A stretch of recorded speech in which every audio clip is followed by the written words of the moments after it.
parking á buin chu apate na thona factory atang hianin hei zu no pang ho ti hlimna ang chi kha an provide hi kan chung ko an kan kal ni hi orange color ha hi TRMI factory an thok ho ta hian kan lut don ani kangaroo kan ni lo om xia le tuk lo ni hi ka phone hi Where's the white one? A beer net over there. Why won't it be?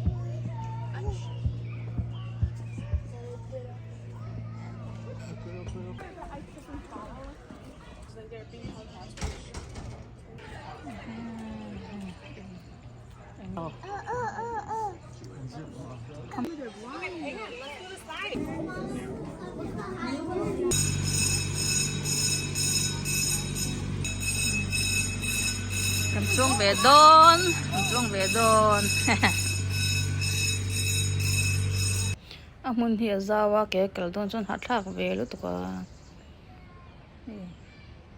camera lek an du lo nge nen kal thon ze lom le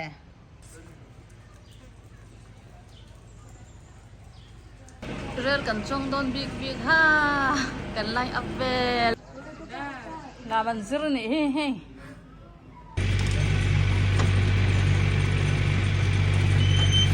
riêng lắm anh chuan ni ala sel tuk khi lawa bo wak chuan wak khop mai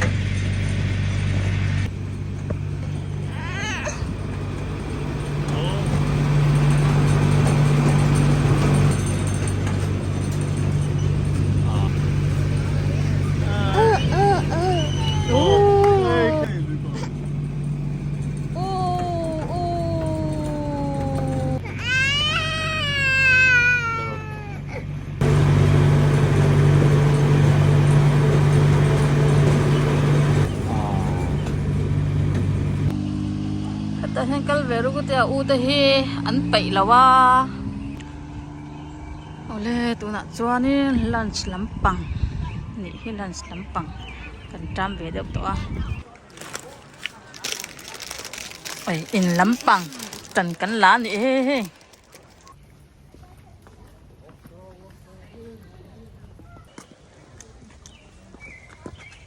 We're going.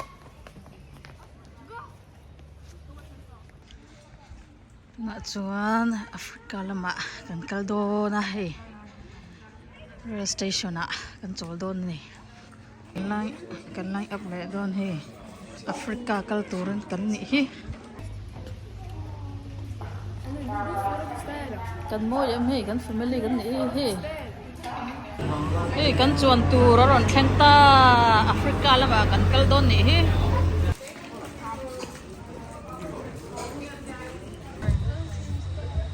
Thank you. Thank you. Okay.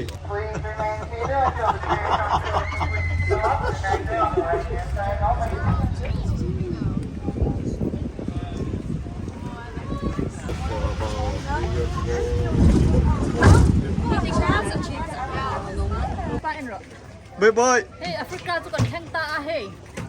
Phang don ni. Kaka pula ta lom ba. Oh. Hai.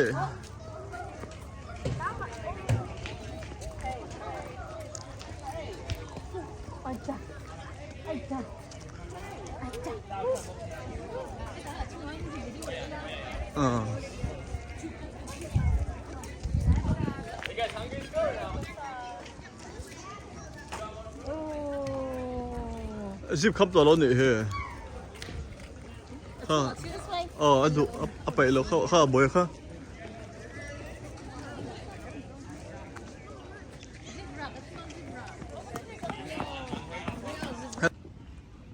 Africa kan phang vel ni hi